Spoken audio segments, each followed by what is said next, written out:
Hi, Austin. Hi, how are you? Good, good, good. So, how was the meeting yesterday?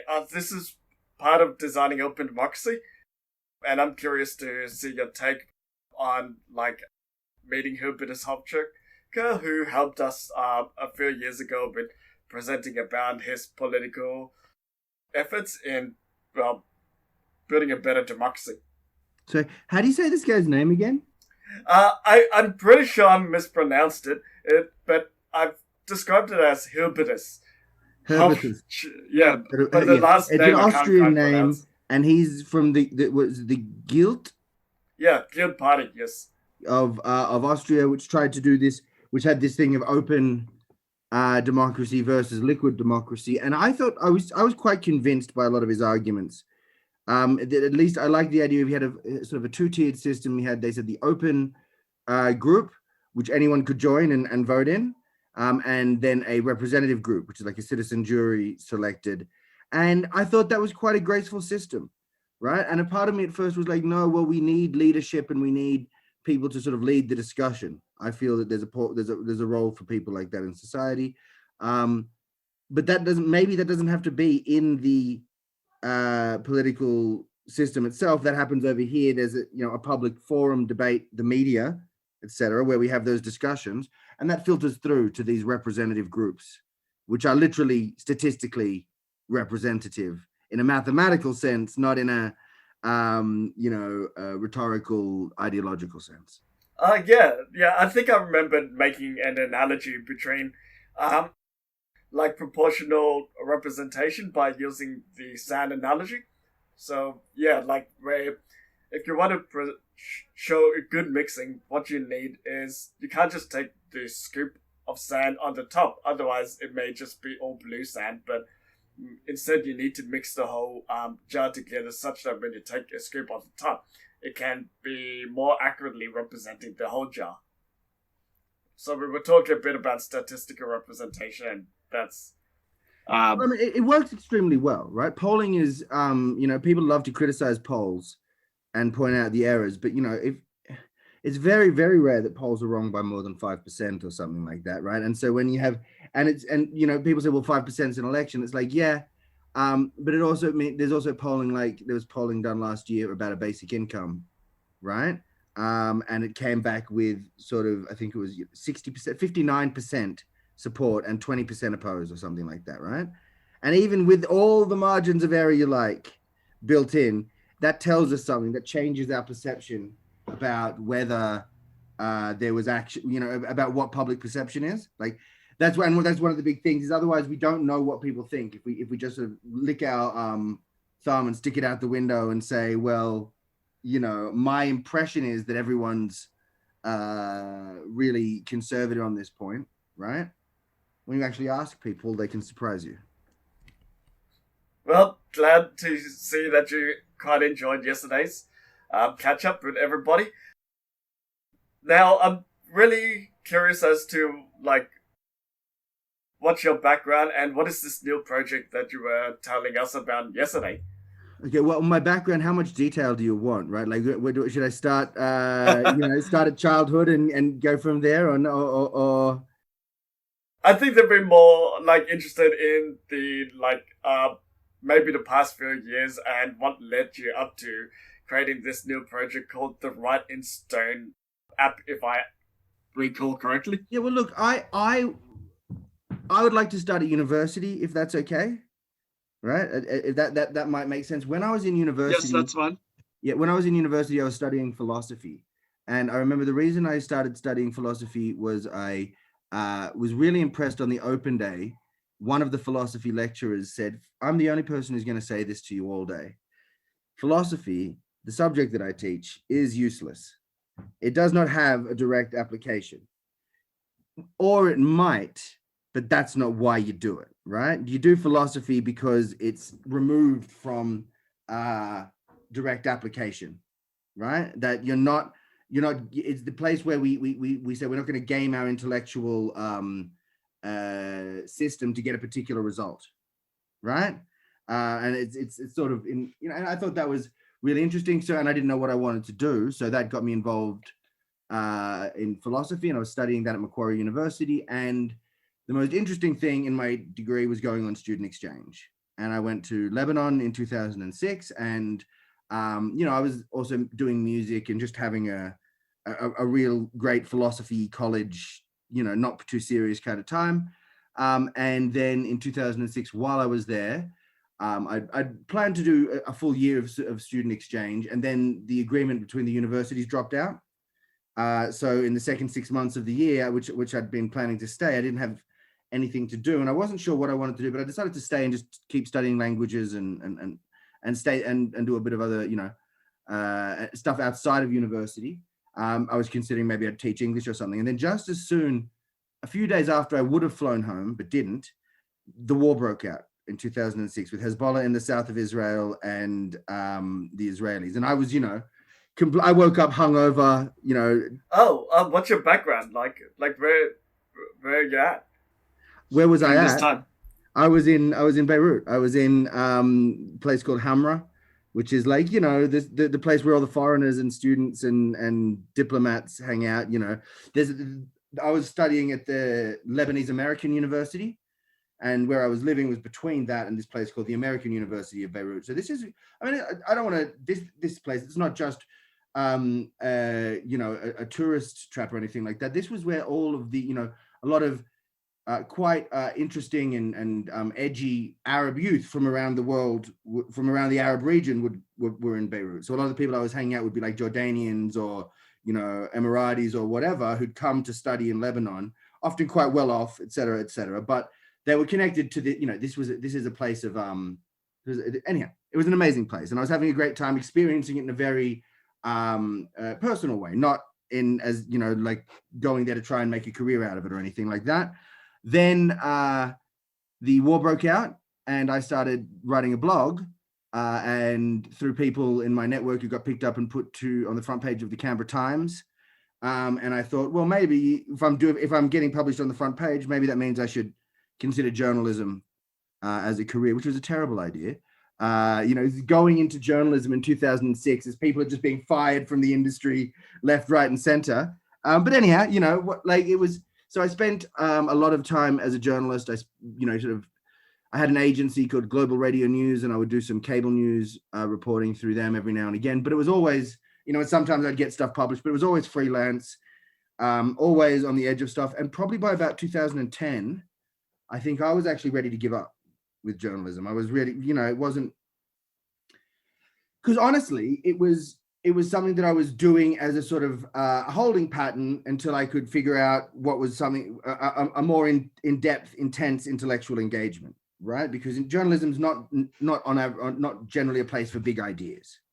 That's not what it's for. It's for what's happening right now, and I was always interested in the big ideas. But there's some space for that in journalism, but not as much as I'd like, right?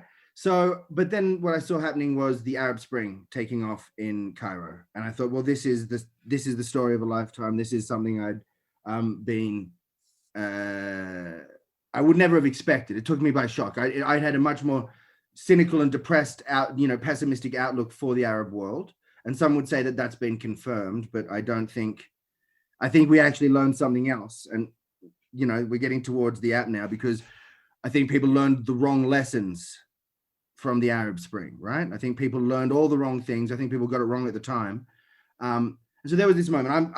My background is that, my mum was a public servant. My dad's a left-wing bookseller, and I grew up in the inner west of Sydney. So right in the sort of SBS left-wing demographic, right? So I grew up sort of on Noam Chomsky and media theory, and I would describe the way I behaved back then as that I was what you would call a Chomskyan counter-propagandist, right? So you're hyper aware that there's this big machine that's spewing all this propaganda, and the way what you see your role to do is to push back against that and to give a counter narrative, but that can devolve into this tactical kind of nothingness, right? But so when I was in Cairo in about 2012. After the revolution had happened, after Mubarak had fallen, after 1, 2, 3, 4, 5 elections had happened and the Brotherhood had won all of those elections, right? then you had a situation where they were getting all of this flack from the entire English-speaking media, right? They were being depicted as like, you know, the bad guys, right? And then I had a really interesting occasion where I was drinking with a guy from a very right-wing publication. I don't want to say which one, but this is like, you know, a financial press thing, right? It writes about their focus is on the business interest, but we were like absolutely agreeing. It's like the Brotherhood in general have a strong mandate. They're still quite popular. They should be allowed to finish their term. And if they don't finish their term, the military will take over and democracy's over. That's it, right? And this was one time when all of a sudden I'm not arguing with this person, where people who have my political ideology would agree with me, and this person over here who I disagree with on political ideology agrees with me about what's actually happening. And it's like events were overtaking our ideological lens. And that was a new experience for me. And it was this thing where it's like, well, what actually matters now is who knows their shit. And that's about it. Because it's actually all about who's been paying attention and who's been doing the work and who has been basing their reporting on what's on Twitter in English, right? And this guy was from the financial press, so I shouldn't have agreed with him about. And he was you know, quite right wing, sort of Ron Paul kind of guy, right?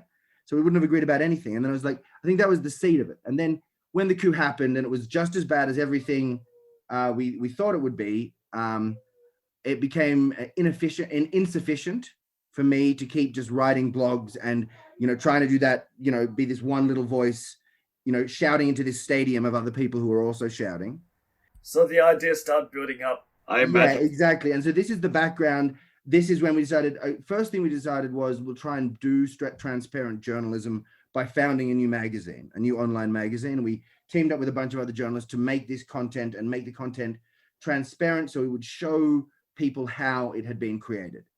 What is the process? What are the steps? And, you know, we thought we could do that with existing technology. And that turned out to be a data management nightmare. So then we decided, well, we tried to do it so that it was an NGO that was running the publication. And then we wanted to run in parallel to that an open source software project to develop the tools to make it better. That was the next step.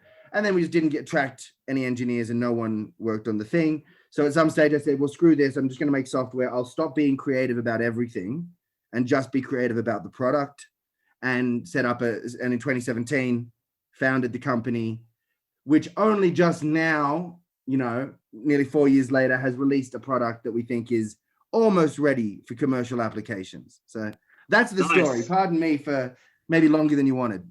So this is this Write In Stone app you were talking about, definitely. Yeah, that's Write In Stone. I mean, I just call it Stone. The company's called Write In Stone PTY Ltd because Stone PTY Ltd was taken. Of course, stone.com is taken and Stone on Twitter. So we have to call, so Write In Stone is the current general handle. And like trying to name it as stoner.com probably doesn't quite work as well. Yeah, maybe once we're really huge, we can afford to buy these domains and handles off people, and we'll just be able to be stone.com. So, but it's Write In Stone, as in WRITEINSTONE.com. If people want to go and download the beta, and that is at the moment, you know, it's an open beta, is what we're calling it, right? So we're not commercializing it at the moment. We're just letting people play with it and give us feedback. So ultimately, what is this app? Like, we now got the general background of like what got you interested, and now you have a problem you need to solve. What is this thing that you just developed? Well, would you like me to show you, like on those cooking shows they do? Here's one we prepared earlier. That works if you could screen share, but don't forget that like I may be doing an audio recording, so you may also need to describe as well. Yeah, okay. Well, screen share so you can see it and you can help me describe it, because so sometimes it's hard to describe it because you know it so well. Here's a presentation about it, but we'll come back to that in a second, and I'll show you an actual story that we've done with it at thebestdisinfectant.com. Now we set this up. We set up a blog called thebestdisinfectant.com. because our product can be a standalone deliverable. You can just track the research and share that. But what we're really interested in doing is integrating with existing journalism workflows to sort of provide what I call epistemological struts. Like it's something to help bolster the credibility of existing content. So here we've got a story. It's a fact check story, and what we've done is we've got an off-the-shelf WordPress.com blog here, business plan WordPress.com blog, and I've written a normal fact check here where I fact check this video by Australian comedian Friendly Geordies. So like a normal article. Yeah, just like a normal article. And down here you can see the research portal is what we're calling it. And what here you can see information. The research duration is 494 minutes, which is about 8 hours. 6 events, which means six periods when I was recording my research process, and 59 highlights, right? And you can click through and view that. But first, just while you're in the article, we have to have what are called the highlights. So as I'm doing my research process at any point that I think is a key turning point, or if I think I found information that's going to be key to my story, I turn on my webcam and I add a little commentary. So we've got in here. So I'm going to fact check Friendly Geordies today, not because I don't like the channel, but because I do. And I can skip to the next. Vaccinations. Now, I'm no doctor. I'm a doctor of beats. Oh, yeah. But I'm not a medical doctor. However, I think the reason that we have a 7% rollout might have something to do with the fact that Scott Morrison seems to have bought our entire vaccination supply. So that's him talking, and that's me identifying the fact that I'm going to check. And you can go through all of these little highlights to see the bits where I'm talking, or you can click through here to the full research project, which opens in a separate page. And you can turn on full research playback. And so that means, for example, here is a session where I sat down and I did some more research, right? But I didn't add a highlight. So it's just me checking something out. And this is what I've got. This is now an audit trail of the fact claim that I'm making. So it's not just video, and this is kind of like a timeline. For now, it's video. We're going to start adding other formats, but the first thing we're starting with is video, and within that screen capture. But we're not a technology focused company. We're a mission focused company. So whatever helps us capture research, that's what we're going to do. And we've got a whole bunch of ideas for how this goes beyond any particular technology at the time. But see, the point of this is that when I say it's an audit trail, what I mean is that the person, if someone wants to know how did I reach this conclusion, right, they can go back and look through it and see. Imagine in what becomes apparent is not just a degree of diligence. Are you doing your homework? But your intent becomes more apparent. And if your intentions are good, then that's a good thing. And then this becomes a force multiplier for you, because it's a information rich format. Right, there's a lot of information here, but it's also a social format because it's based on, you see the journalist's face, you hear them talk, and they're explaining this is how I'm making the research decisions I need to make as I go along, right? And what I believe is, even if people get it wrong, if you see that they've done it using that they were acting in good faith, right, and that they're making themselves accountable to you, you're going to be more forgiving about when they get it wrong, and there's going to be more of a sense of rapport and trust. It's actually an emotional a problem at its core, a lot of what's going on. I wonder if there's a certain similarity between this kind of philosophy you're talking about regarding what you want to bring to journalism to, say, how people do investigation in the legal system. Yeah, exactly. And I mean, we've had interest from law enforcement for a version of this, and now there's already products sort of focused on the law enforcement use case for this. That what they'll do is index. Hunchly's the big one, right? And some of the people that we would like to target are using Hunchly. Hunchly is a Chrome browser extension, and it copies the web pages that you're using, so that if you know, and it's used like, for example, a police officer might use it to make a copy of a website where someone says, hey, I'm gonna, you know, effing kill you, right? Or whatever. And then while they're drunk, before they take it down the next morning, well, it doesn't matter. I've got proof that they made that threat, right? And that could be relevant for a lot of, and it's indexed with like a PGP key or something like that. So the veracity of the records is vouched for by Hunchley, the company, right?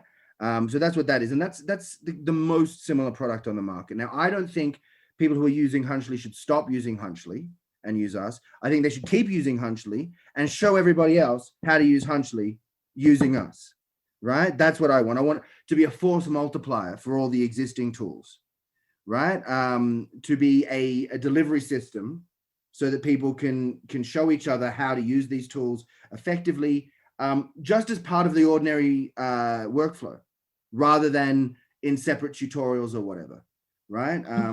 Kind of curious, like, it sounds like there is something similar like Hunchley, but are journalists using these things as well? Some people are using Hunchley, and some journalists are using Hunchley, some very sort of sophisticated, technologically inclined journalists, right? And we want to expand that kind of good information hygiene, and we see ourselves as a vector for that, right?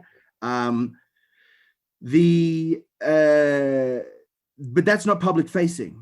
That's for court, right? And it doesn't solve any. It's also something they also sort of charge money for their product, right? And people pay to use it, and because it's private, that's a good model, right? But what we are hoping to do is, once we start to build up a good volume of use, is we'll actually pay our users. We'll put advertising content in the video as a pre-roll, and then that will be a way for journalists to monetize this work, which is at the moment a net cost, right? So at the moment, if you're investing in research, you're doing it for this long-term goal of the prestige of your organization, right? Even though, you know, like, so what happens is someone at a premium tier journalistic outfit, one of the people who, you know, have a real sense of pride in what they're doing, they will invest 8 hours, 10 hours, 40 hours, 400 hours, right? In deep dive investigative work. And then they publish it, and 25 minutes later, thousands of people have copied it, if it's really good stuff, right? And as a consumer, it's not immediately obvious who did the work and who didn't. So that's why we say research is valuable, make it visible, right? So you're going to have a stronger impact on your brand using this product. Like, you're going to have a stronger impact. Your brand, people are going to associate the research work with your brand directly because they can see it on your website, right? And two, you're going to have this video content, which is actually relevant, actually informative, and goes with the article. And that's an increase in productivity. That sort of reminds me of artists. Basically live streaming their like development of art in some ways, and like, I have a feeling it's slightly related to how a lot of arts are being copied, and so the attribution gets lost very easily. But if you have a live stream recording of you doing the art, not only is it just extra entertainment, but it also provides a sort of like a immutable record that you did the work. Yeah. See, this is the thing. It's like, why are guys in high vis, you know, construction workers on the road have to wear high vis? Because visibility is a kind of protection, right? And if your evidence trail and your good faith efforts are visible, then that protects you from attacks, in the sense of attacks on your character, right? And if your process of creating original work is visible, that protects you from people disputing your ownership of the finished product, right?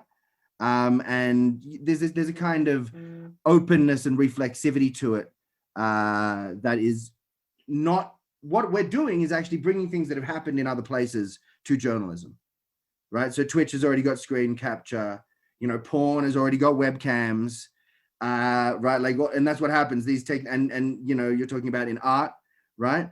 This technology comes to journalism last normally. So a lot of the journalism, one of our challenges is that journalists are not early adopters of technology, right? But they were eventually dragged onto the web, and they were eventually dragged onto social media, and they're being dragged into video, right?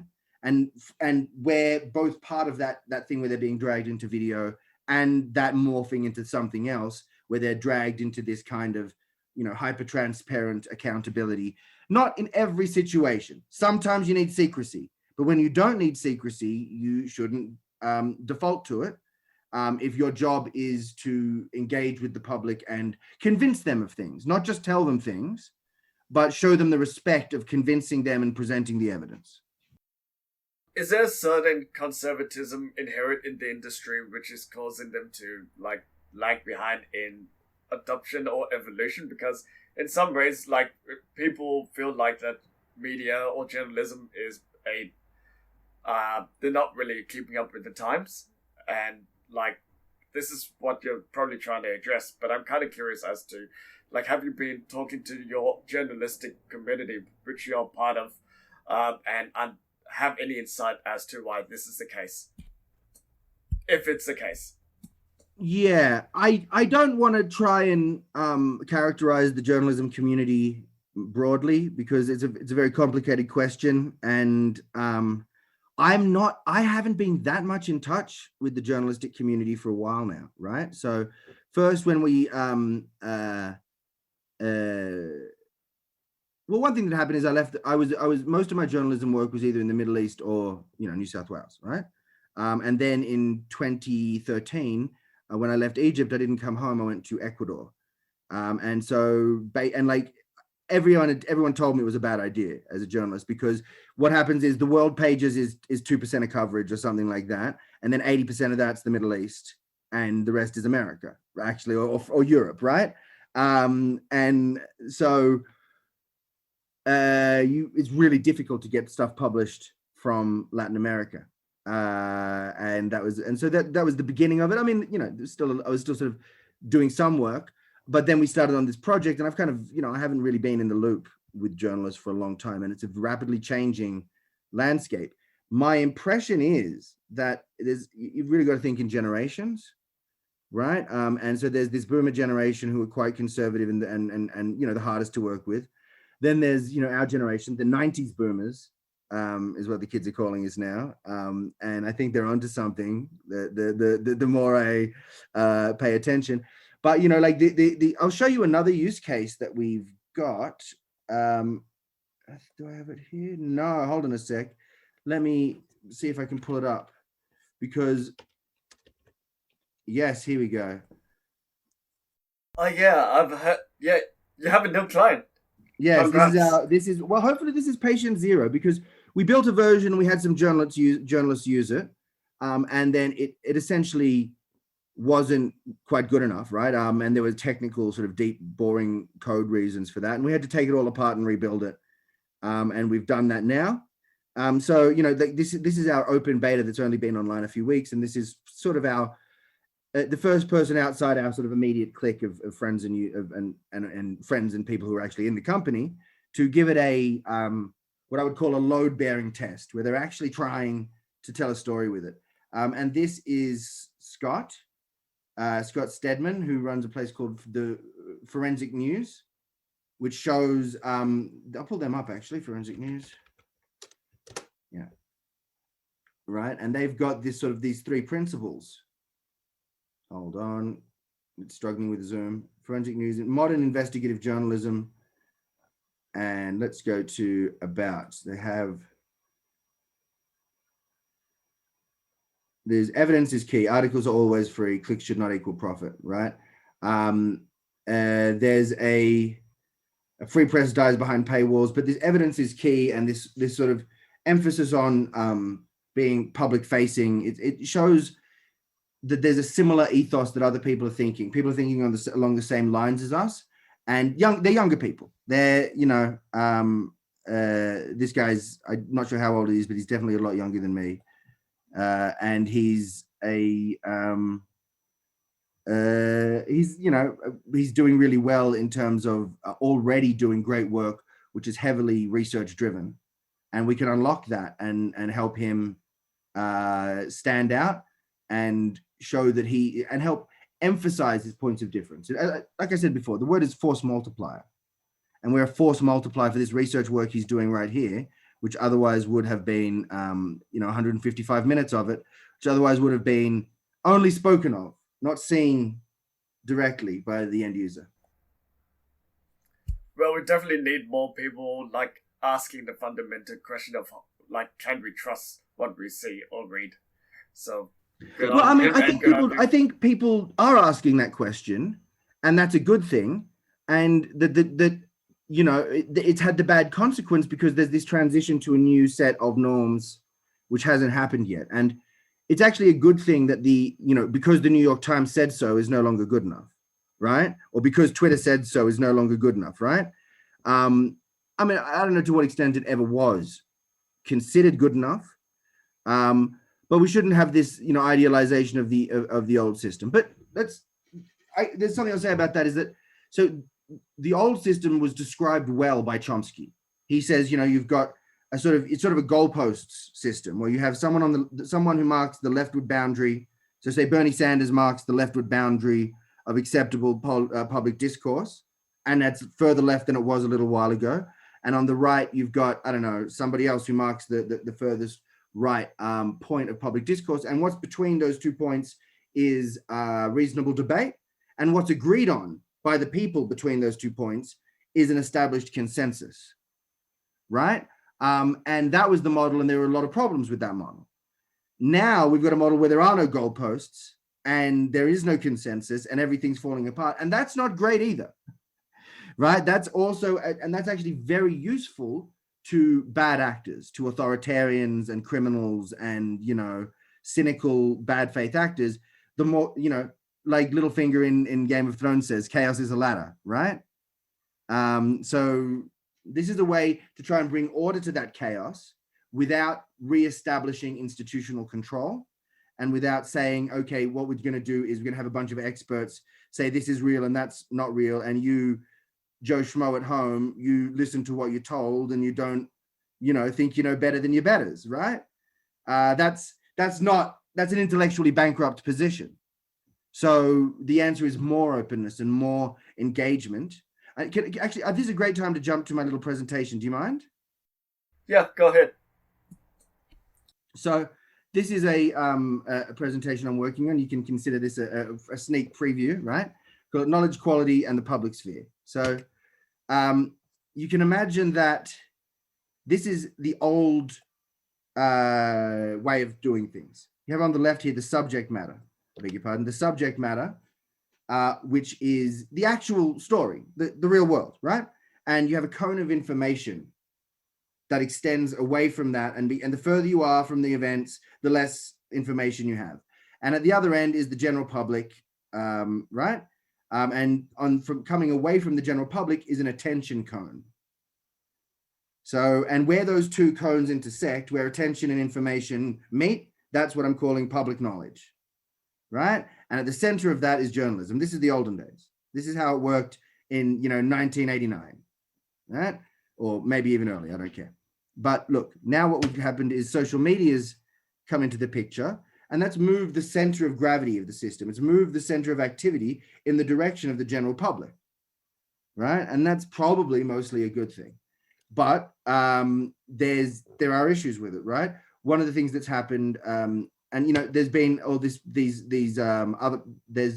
been various attempts to fix the fake news problem, which act in this side of the which take place in this side of the map here, right? They've got they'll take a story after it's published and look at either using an algorithm or experts or whatever. They'll try and then tell the general public, get between the story and the general public and act as a filter, right? And that's not an approach we're saying shouldn't be tried at all. But we're saying what we want to do is also have research content over here, further from the general public, closer to the actual subject matter, which then rebalances the system, right? So, and of course you bring the general public, more information reaches the general public in this model as well, right? So this becomes visible, it becomes structured, it becomes something that you can look at and talk about, And so what, you know, where other places are on top of or in front of, rather, the where other places are in top of or in front of this news story, we're behind and below. So you want to show the iceberg, right? Like you. Yeah, exactly. It's most of it's hidden, and there's the most information here, and the smallest number of people will look at it compared to the top layer. Most people will look at the tweet. Fewer people than that will look at the story, and the smallest number will look at this, but that'll have the highest quality of engagement because it'll have the most detail. You know exactly where the information came from, right? And then those people can feed back into we're going to maybe have reviews or whatever, but even now they can just talk about the quality of the research that occurred on existing channels like Reddit or Twitter or whatever, and that will begin a conversation about what's an acceptably checked fact. What does that mean, right? And we're going to get forensic about what that means. So, you know, the other way to imagine it, there's a canoe, and that's the original news article that actually transports the headline, right? The cargo. And then social media is like a sail that's been rigged that transports it further and moves it faster, right? But also makes it more prone to capsize, makes it more prone to getting blown around by powerful winds, right? So what we are is the keel. We're on the other side, adding a small amount of friction actually, and creating, you know, stability in the process and giving stability to the information ecosystem. And that is, this is the basic approach we want to take. And, you know, you've seen the actual thing, you've seen the theoretical framework. Any questions? What you showed was pretty fascinating, and there's this other guy that you showed called Forensic News. It poked my head about this other group called Forensic Architecture. And what I like about forensic architecture is that they show, like, well, a 3D space and how they are able to derive, based on lots of different media articles, what happened, like social media videos. For example, the Berlin explosion. But what I would also like to have known is the underlying research methodology and the, like, how did they piece together all these media and videos and from the public to create a cohesive snapshot of what actually happened on that day? Yeah, look, I want that almost more. You know, they're one of the people in the world I would most love to get using this tool. Oh, you heard about these guys? I've known, I actually, first time I heard about them, I met a guy in Ecuador from the team who was visiting, and I've been fascinated by them ever since. And I've, you know, we've I'm sure there's been some email exchanges with them, maybe with the last version or something like that. But they're the kind of people we want to get using this. And so there's, you know. Are you in touch with them by any chance? Sorry? Are you in touch with them by any chance? Well, you know, I'm in touch with them and they're not that in touch with me back, right?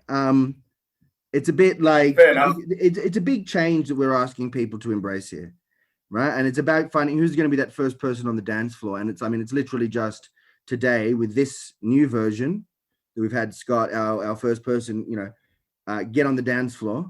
But I think he's an excellent first user. And I mean, which is important to us because the early users you get, they become part of your company's DNA because you build for them, right? And so we've been that's one of the reasons we're not advertising, and I'm basically going around bothering people who are very busy people, right?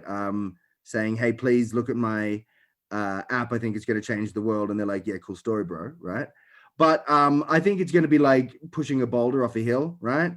Once it's hard to get it moving, but once it starts going, it's going to be unstoppable because originally it's a novelty where it's like, oh, wow, this person's making themselves accountable and they're explaining themselves in this really, really rigorous way, right? And that'll be a novelty, and then more people will use it, and then slowly it becomes, well, why isn't people doing this by default, right? Like, obviously there are times you have to protect someone's identity or something like that, but that's not most of journalism, right? Like that's not most of knowledge production, right? Like mostly knowledge is produced in a civic public space, right? And very rarely do you have to, put on a trench coat and go down to a dark alley to be handed a manila folder by a man, smoking a cigarette. So perhaps we're not actually creating something new. We're merely bringing it back to what it originally was. Well, it's old principles, right? I have a saying that there's a fundamental Enlightenment principle of strength through vulnerability, right? Government should be electable so they can be kicked out of office. They're vulnerable. Their vulnerability makes the system stronger overall. In Karl Popper has the idea of falsifiability, right? So that's ultimate vulnerability. So, if you get anything but the experiment results you predicted, your theory has been falsified and it's not real, right? But because of that extreme vulnerability, when it survives, the meaning of that is really strong. And, then we have bibliographies in academia that's not scientific, like in the humanities.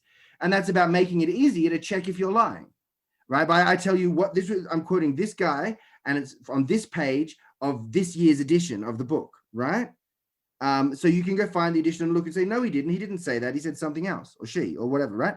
And that's, again, strength through vulnerability, right? And so that's what we're trying to bring to digital nonfiction, day-to-day public knowledge creation. I see.